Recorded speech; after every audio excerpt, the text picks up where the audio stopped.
नमस्कार दोस्तों, ranker maker में आप लोगों का स्वागत है। और जैसा कि आप लोग देख रहे हैं आर ओ का डेट आ चुकी है और एग्ज़ाम लगा हुआ है। मुझे आशा है कि आप लोगों ने सारी चीज़ें रीडिंग तो कर ली होगी, जो बुक्स अथेंटिक बुक थी वो सारी चीज़ें पढ़ ली होगी। तो अब क्या है, प्रैक्टिस करने की बारी आती है कि क्वेश्चन सॉल्व करें, पेपर को एनालिसिस करें, कैसे क्वेश्चन आते हैं और क्या हम उसको कितने टाइम में अटेंड कर पा रहे हैं।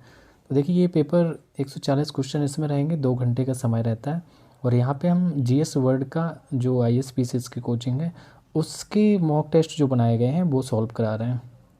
ठीक है, तो इसकी बात करते हैं जीएस वर्ड की कि बहुत से लोगों ने तो ऑफलाइन ही ज्वाइन कर लिया होगा और सॉल्व कर लिए होंगे, तो वो बहुत अच्छी बात है। बट अगर जिसने नहीं कर पाया, कहीं अवेलेबल नहीं हो पाते, कहीं हो जाते, तो उसके लिए डिस्कशन है। तो आप इस वीडियो में फुल क्वेश्चन पेपर के साथ साथ अपना इसका डिस्कशन भी देखेंगे, किस टाइप के क्वेश्चन पूछे जाते हैं। ठीक है, UPPCS RO इसके लिए बहुत इंपॉर्टेंट है ये। चलिए देखते हैं क्वेश्चन।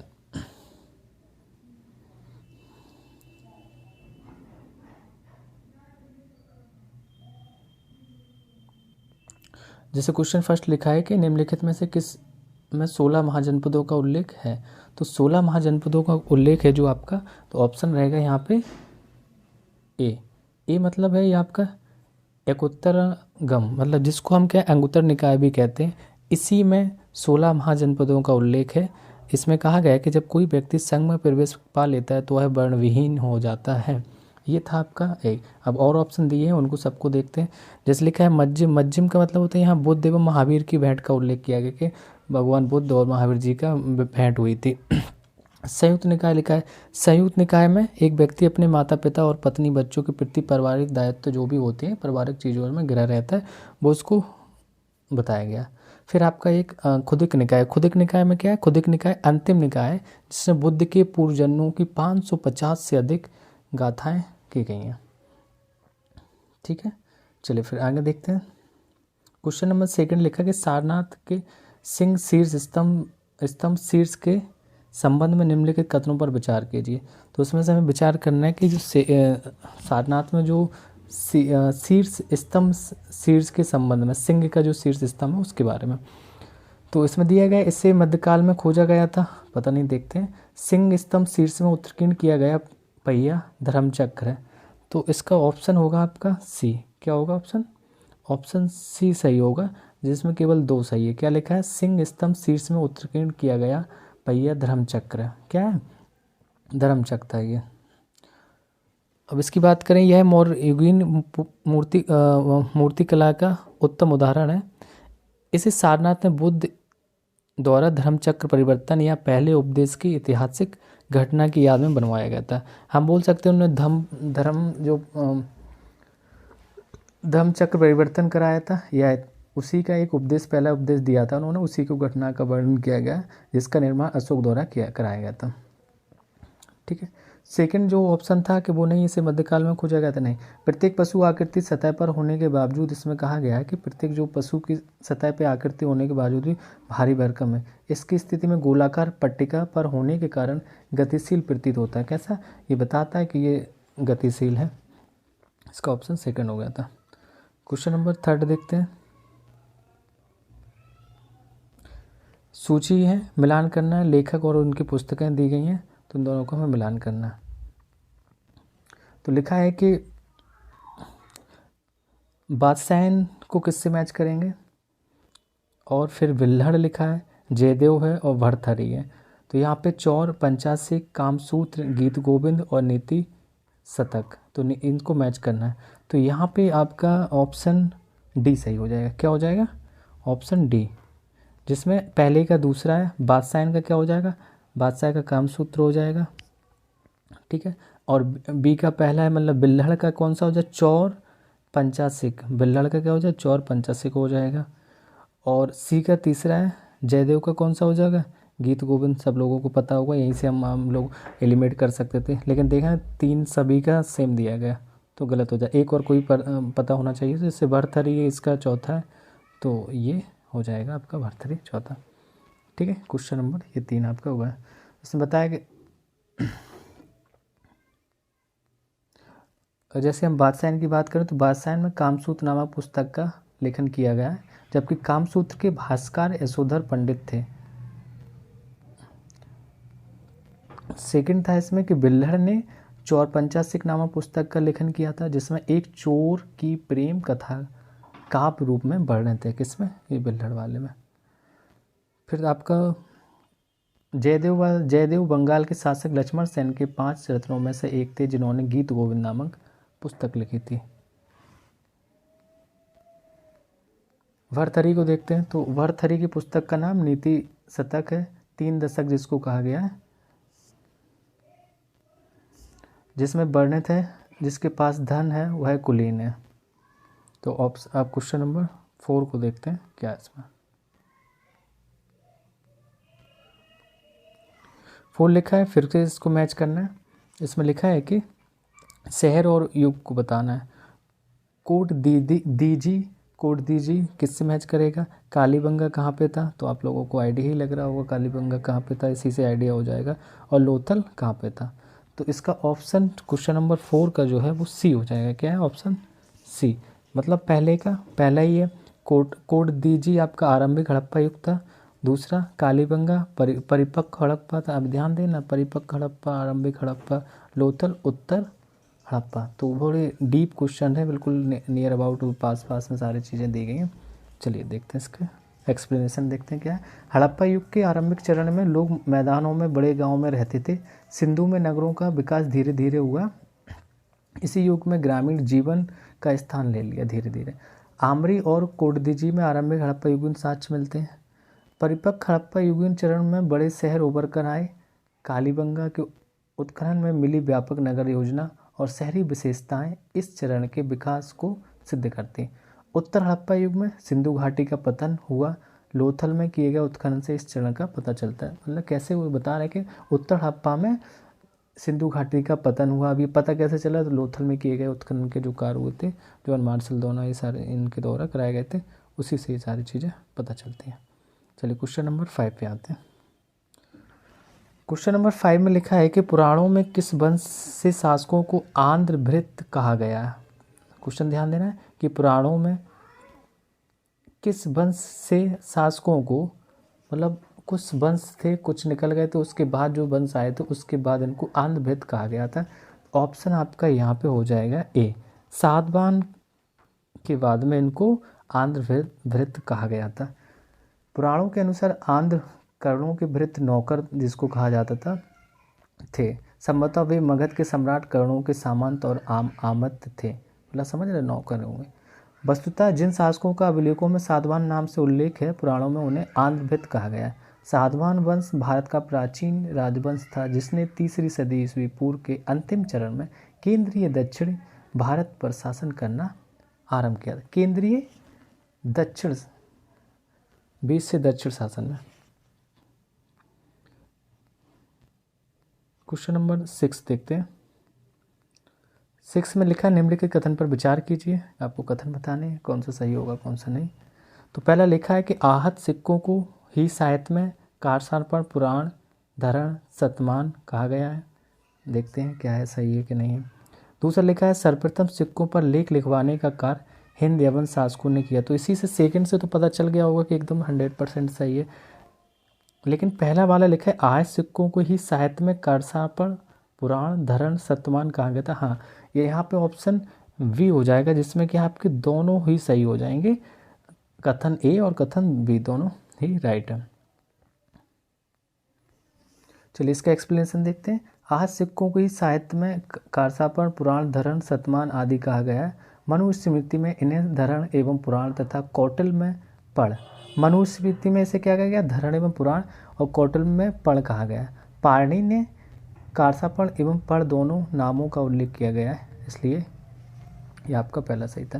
दूसरा वाला है कि हिंद यवन की प्रेरणा से भारत में लेख युक्त मुद्राओं के प्रचलन। तो देखिए हिंद यवन थे, वो लोग लेख युक्त मुद्रा चलाते थे। मुद्राओं पे कुछ ना कुछ लिखा रहता था, या उनका नाम लिखा हो गया, मूर्तिकार कुछ ना कुछ चिन्हित रहेंगे। परंपरा विकसित हुई और सर्वप्रथम सिक्कों पर लेख लिखवाने का कार्य हिंद यवन शासकों ने किया, इसलिए कथन आपका 2 भी सही हो जाता है। क्वेश्चन नंबर 7 की बात करते हैं। जैन धर्म में पूर्ण ज्ञान के लिए केवल शब्द का प्रयोग किया गया। हाँ ठीक है, हम जानते हैं महावीर जैन को जब पूर्ण ज्ञान की प्राप्त हो गई थी, जब भी उसको केवल ही कहा गया है, पूर्ण ज्ञान कहते हैं, प्रयोग किया गया।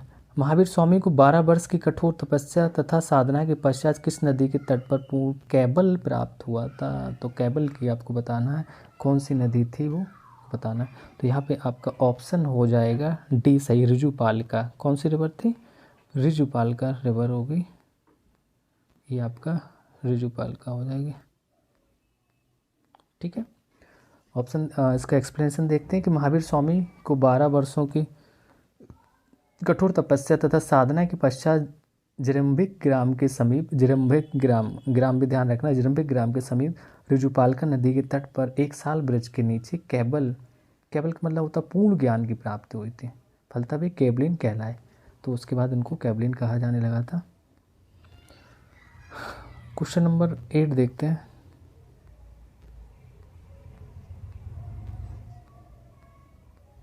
क्वेश्चन नंबर 8 में लिखा है, निम्नलिखित में कौन सा कथन आरंभिक स्तूप कला के संबंध में सत्य है? तो बताना है, इसमें केवल बुद्ध के प्रतीकों का प्रयोग किया गया था। कौन सी कला? स्तूप कला, आरंभिक स्तूप कला। तो इसमें केवल बुद्ध के प्रतीकों का प्रयोग किया गया था, पता नहीं, देखते हैं अभी क्या है। ठीक है, विवरणात्मक कथाएं इसका मुख्य भाग थी, तो विवरणात्मक कथाएं तो नहीं थी, लेकिन पहला सही लग रहा है। कहीं में इसमें बुद्ध के प्रतीकों का उपयोग, जितने भी स्तूप देखते हैं तो भगवान बुद्ध से ही रिलेटेड वो निकलते हैं। तो हम कह सकते हैं कि ऑप्शन यहाँ पे जिसमें एक दिख रहा है वो केवल सी है, तो ऑप्शन ए हमारा सही हो जाएगा, ऑप्शन सी सही हो जाएगा। केवल कथन 1, इसमें केवल बुद्ध के प्रतीकों का प्रयोग किया जाता था। तो इसका हम एक्सप्लेनेशन देखेंगे। बौद्ध युग के आरंभिक चरण में बुद्ध को प्रतीकात्मक रूप से पद चिन्हों, स्तूपों, कमल, सिंहासन, चक्र इत्यादि के माध्यम से चित्रित किया गया था। यह इस बात का संकेत है कि यहाँ तो सामान्य पूजा या सम्मान प्रदान करने या कभी कभी उनके जीवन की ऐतिहासिक घटनाओं का चित्रण दर्शाता है। तो समझ रहे हैं, कहीं ना कहीं उनकी चीज़ें उन्हीं से रिलेटेड थी, उनके जीवन चक्र को दिखा रहा है, कैसे वो भ्रमण करते थे, कहाँ कहाँ उपदेश दिए उन्होंने, तो वो स्तूप के थ्रू दिखाएगा। चित्रात्मक की बात करें, कोई ऑप्शन जो सेकंड जो गलत है वो क्या है? चित्रात्मक परंपरा में मुख्यतः सिनोस्टिक विवरणात्मक कथाएं, लंबी वर्णनात्मक कथाएं और उपख्यानात्मक कथाओं का उपयोग किया जाता है। तो ये आपका ऑप्शन सही नहीं था। क्वेश्चन नंबर हम 9 की बात करते हैं। क्वेश्चन नंबर 9, भारत में प्रारंभिक ताम्रपाषाण संस्कृति, आहार या बनास संस्कृति की खोज किस क्षेत्र में हुई थी? तो बनास संस्कृति की खोज किस क्षेत्र में हुई थी? तो आपको ये बताना है, बनास संस्कृति की खोज हुई थी, आपका ऑप्शन यहाँ पे हो जाएगा वी, जैसे मेवाड़ क्षेत्र में, बी फॉर बॉय वाला मेवाड़। तो भारत में प्रारंभिक ताम्रपाषाण संस्कृति, आहार या बनास संस्कृति की खोज मेवाड़ क्षेत्र में हुई थी। कहाँ पर हुई थी? मेवाड़। इसका एक्सप्लेनेशन देखते हैं। ताम्रपाषाण युगीन संस्कृति की मुख्य धुरी अर्थात बनास नदी घाटी और बांसवाड़ा तथा उदयपुर में इसकी सहायक और उपसहायक नदियों इत्यादि में इस संस्कृति के नाम के लगभग 100 स्थल है, अर्थात मेवाड़ क्षेत्र। तो जब हम देख रहे हैं उदयपुर एरिया है तो वो आपका मेवाड़ क्षेत्र रहेगा।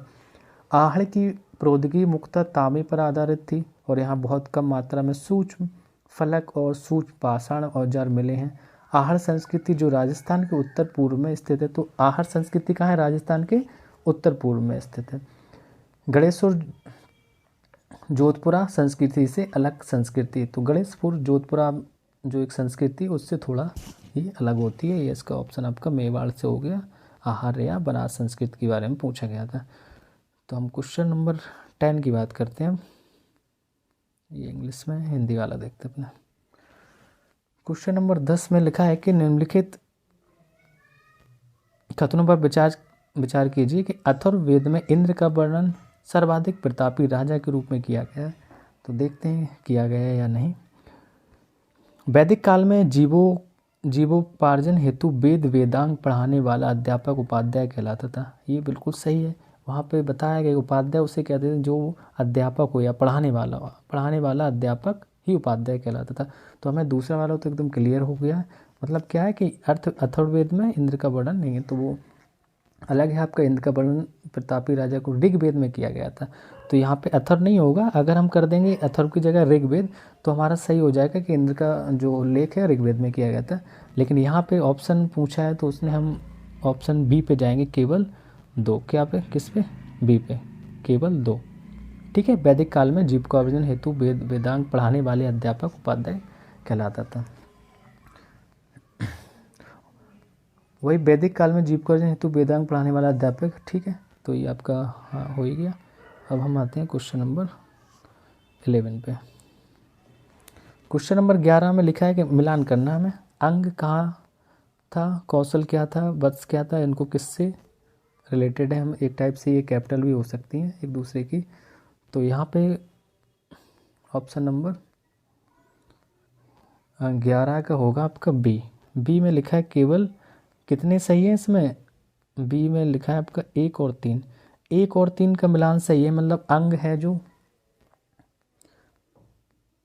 सही है, चंपा होगा इसका, और वत्स का आपका कौशाम्बी होगा, लेकिन कौशल का नहीं होगा। कौशल महाजन की राजधानी कहाँ थी आप लोगों को पता होगा, श्रावस्ती थी। तो कौशल का हो जाएगा श्रावस्ती जब, और अंग का चंपा, वत्स का कौशाम्बी। तो यहाँ पे अच्छत नहीं क्या होगा, श्रावस्ती होगा, श्रावस्ती। तो इस वजह से आपका गलत हो जाएगा। ठीक है। क्वेश्चन नंबर आते हैं 12 पे। यहाँ पे मिलान करना है आपको, सूचीबद्ध दिया गया है, इसको मैच करना है। क्या इसका ऑप्शन हो जाएगा आपका ए में 1 2 3 4 सारी चीज़ें क्योंकि सेम है। क्षेत्र बताना, स्थल बलूचिस्तान कहाँ से मिला, मेहरगढ़ से, उत्तर प्रदेश में महागारा जगह मिली है। तो ये देखो नई नई चीज़ें आती हैं, जैसे महागारा अभी जल्दी से कहीं नहीं मिला होगा आप लोगों को, तो उत्तर प्रदेश का मोस्ट इम्पोर्टेंट है महागारा। असम में सारू तारू जगह मिली थी, उस स्थल था। आंध्र प्रदेश में पिकलीहल, पिकलीहल कहाँ था, आंध्र प्रदेश में। ये आपके मैच द फॉलोइंग हो गए। क्वेश्चन नंबर 13 पे आते हैं, 13 पे। निम्नलिखित में से मंदिरों का निर्माण विजयनगर साम्राज्य के शासनकाल में किया गया था। तो ये बताना है किसके समय क्या किया गया था। तो क्वेश्चन इसका आंसर हो जाएगा उपरोक्त सभी सही है। विजयनगर साम्राज्य के शासनकाल में हाँ इन तीनों मंदिरों को निर्माण कराया गया था। आपका एकांग परनाथ, चिदम्बरम, वरदराज, ये सब आपके विजयनगर साम्राज्य के टाइम पे ही निर्माण कराया गया। कांचीपुरम में स्थित वरदराज है, और आप एकांत मंदिर स्थापना की विजयनगर शैली का शानदार उदाहरण है। और तिरुवन्नामलाई और चिदम्बरम में रायगोपुरम विजय के वैभवशाली युग को बताया गया। बाद के काल में नायक शासकों के समय में भी ये जारी रहे, मतलब चलते रहे, कोई दिक्कत नहीं। तो ये आपके क्वेश्चन नंबर 13 तक हो गए। क्वेश्चन नंबर 14 पे आते हैं, क्या है इसमें।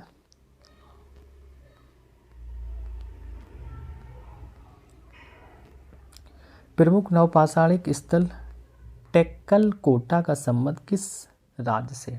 टेक्कलकोटा का संबंध कर्नाटक से, जैसा कि उसका नाम दिख रहा है टेक्कलकोटा, तो कर्नाटक से इसका संबंध है।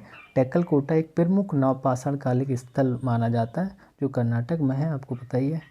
यहाँ से तांबे की एक आदिम कुल्हाड़ी, सेल्ट जिसको हम कहते हैं, तांबे की आदिम एक कुल्हाड़ी, आदिम मतलब वही जो शिकार करने के लिए रहते हैं, पत्थर के चौकोर मकान एवं सोने की एक लटकन, कान की बालियाँ जैसे हम कह सकते हैं लटकन, ये सारी चीज़ें प्राप्त हुई थी। तो ऑप्शन आपका ए हो जाएगा। टेक्कलकोटा कहाँ है, कर्नाटक में। क्वेश्चन नंबर 15 पे देखते हैं क्या है। हड़प्पा सभ्यता से संबंधित निम्नलिखित कथनों पर विचार कीजिए। तो क्या था हड़प्पा सभ्यता से संबंधित, तो यहाँ पे आपका ऑप्शन यह लिखा है कि यह कांस्ययुगीन सभ्यता थी। हाँ बिल्कुल सही है, कांस्ययुगीन सभ्यता थी। इसे प्रथम नगरीय क्रांति भी कहा गया। हाँ, हड़प्पा को प्रथम नगरीय क्रांति भी कहा गया, क्योंकि विस्तृत बहुत व्यवस्थित तरीके से यहाँ पे जो वो नगर बसे हुए थे। यहाँ से बिरसव की आकृति वाली एक मोहर प्राप्त हुई थी। बिल्कुल तीनों ऑप्शन पे हम सही पे जाएंगे। यहाँ पे ऑप्शन डी हो जाएगा। 1 2 3 तीनों ऑप्शन आपके सही हैं।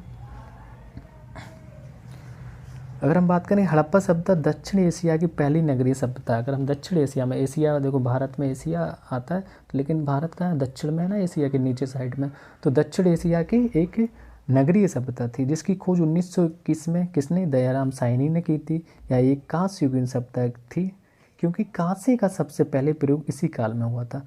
गार्डन चाइल्ड ने इस सभ्यता को प्रथम नगरीय क्रांति कहा। वहीं 1853 में कनिंगन, जो आपने देखा होगा कि पहले आए थे यहाँ, को एक अंग्रेज ने हड़प्पा सभ्यता से प्राप्त रिसव की आकृति वाली एक मोहर दी थी। इसलिए मोहर पर कुल 6 अक्षर बने हुए थे। इसलिए हम कह सकते हैं कि ऑप्शन है आपके ये तीनों सही है। क्वेश्चन नंबर आते हैं 16 पे, 16 पे। लिखा है किसने, प्रमुख हड़प्पाई स्थल सनौली स्थित है।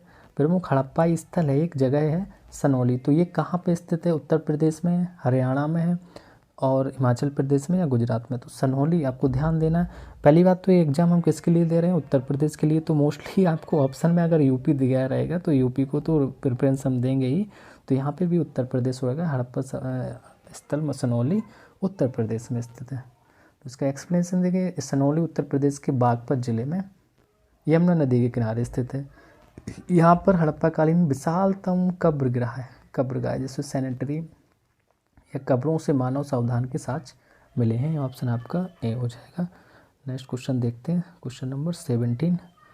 पंडित भीमसेन का संबंध किस घराने से संबंधित है, तो ये तो आप लोगों को पता ही होगा कि ऑप्शन यहाँ पे किराना घराना जो लिखा है, ये पंडित भीमसेन मतलब 17 का सी हो जाएगा। कौन सा किराना, कौन सा घराना, पंडित भीमसेन का संबंध है किराना घराना, भीमसेन किराना घराना, ओके, तो किराना घराना।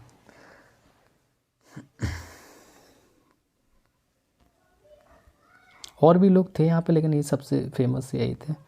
क्वेश्चन नंबर 18 पे आएंगे। निम्नलिखित में से कौन वैदिक सभ्यता से संबंधित नहीं है, तो हमें देखना है कौन से लोग वैदिक सभ्यता से संबंधित नहीं हैं। तो यहाँ पे लिखा है इस सप्ताह में लोहे का ज्ञान था, तो वैदिक सप्ताह में तो लोहे का था। हमें नहीं देखना है, ये ध्यान देना है कि नहीं वाले पे ध्यान देना है कि नहीं है था। तो ऊपर से देखेंगे, यह नगरी एवं व्यवसाय प्रधान थी, सिंपल सा व्यवसाय होता था, जहाँ गाय की अपेक्षा वृषभ का ज़्यादा महत्व था। ठीक है, नहीं वृषभ का प्रयोग नहीं होता था यहाँ पे, तो ऑप्शन ये हमारा बी हो जाएगा, मतलब यही गलत है।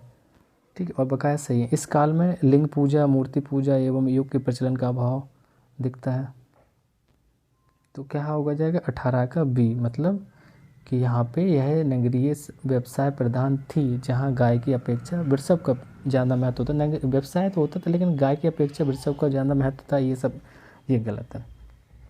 चलिए इसका एक्सपीरियंस देखते हैं। वैदिक सप्ताह में लोहे का ज्ञान था, यहाँ लिपियों का अभाव माना जाता है, मतलब चीज़ें लिखी हुई नहीं थी। वैदिक साहित्य की रुति जन तथा यहाँ अश्व या गाय केंद्रित अर्थव्यवस्था थी। ठीक है, वैदिक सभ्यता ग्रामीण एवं कृषि प्रधान थी, जहाँ पर लिंग मूर्ति पूजा एवं योग के प्रचलन का अभाव दिखता है। अब आते हैं क्वेश्चन नंबर 19 पे। 19 में क्या लिखा है, किसने कहा था कि मेसोपोटामिया के साथ लाजवर्द से जुड़े व्यापार के पतन के कारण सैंधव सभ्यता का पतन हुआ। तो पूछा गया कि मेसोपोटामिया के जो साथ लार्जवर्द से जुड़े व्यापार के जो पतन हुआ था, इसका कारण सैंधव सभ्यता का पतन हुआ था। अभी हम देखते हैं ये किसने कहा था। क्वेश्चन नंबर 19 का आपका डी सही हो जाएगा, सीरीन रत्नागर। किसने कहा था, सीरीन रत्नागर ने। सीरीन रत्नागर ने ये कहा था कि आपका मेसोपोटामिया साथ लार्जवर्द से जुड़े व्यापार के पतन के कारण सैंधव सभ्यता का पतन है।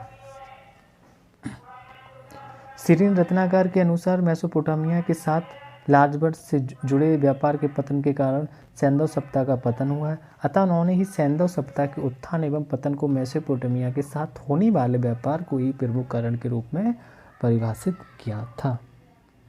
क्वेश्चन नंबर 20 पे आते हैं। The copper bronze age in India, Bharat में ताम्र कांस्य पुस्तक किसने लिखी थी। बहुत अच्छा क्वेश्चन है, तो आपको बताना है इसमें किसने लिखी थी। क्या डी.पी. अग्रवाल ने लिखी थी, M.K. धावलिकर ने लिखा था, या मैके ने लिखा था, या अमलानंद घोष ने लिखा था। तो यहाँ ऑप्शन आपका ए सही हो जाएगा। डी.पी. अग्रवाल ने the copper bronze age in India नामक पुस्तक का लेखन किया था।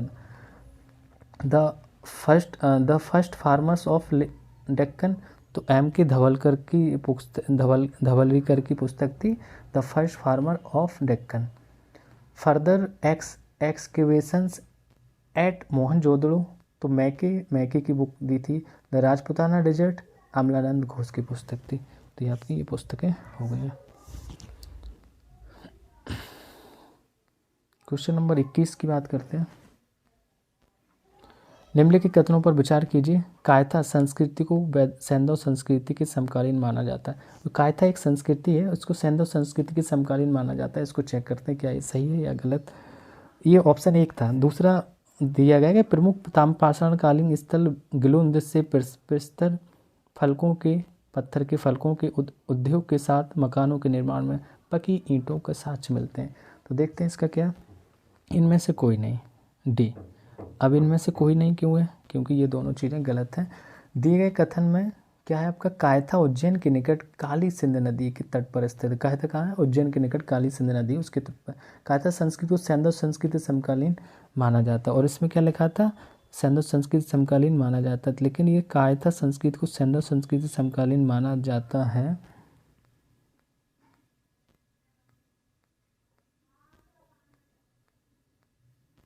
ठीक है, कथन इनमें से कथन असत्य पूछा था, सॉरी, हाँ इस वजह से गलत हो रहा, क्योंकि असत्य एक भी नहीं है, दोनों सही है। और दूसरा वाला है जो आपका कि जो गिलुंद राजस्थान में चित्तौड़गढ़ जिले में बनास नदी के तट पर, कहाँ पे, बनास नदी के तट पर स्थित यह एकमात्र ताम्र पाषाणिक स्थल है जहाँ के परिसर फलकों के उद्योग स्टोन ब्लेड इंडस्ट्रीज के साथ मकानों के निर्माण में पकी ईंटों के साथ मिलते हैं। क्वेश्चन नंबर 22 पे आते हैं। निम्नलिखित में से किस वेद को स्रोतों के संकलन की संज्ञा दी गई है। वेद को स्रोतों के संकलन की संज्ञा दी गई है, ये बताना मैं, तो ऑप्शन यहाँ पे सी हो जाएगा। स्रोतों के संकलन की ऋग्वेद में बात की गई है। ऋग्वेद में स्रोत एवं जो प्रार्थनाएं थी इसमें कुल 10,552 रचनाएं थी, तो वो स्रोतों के लिए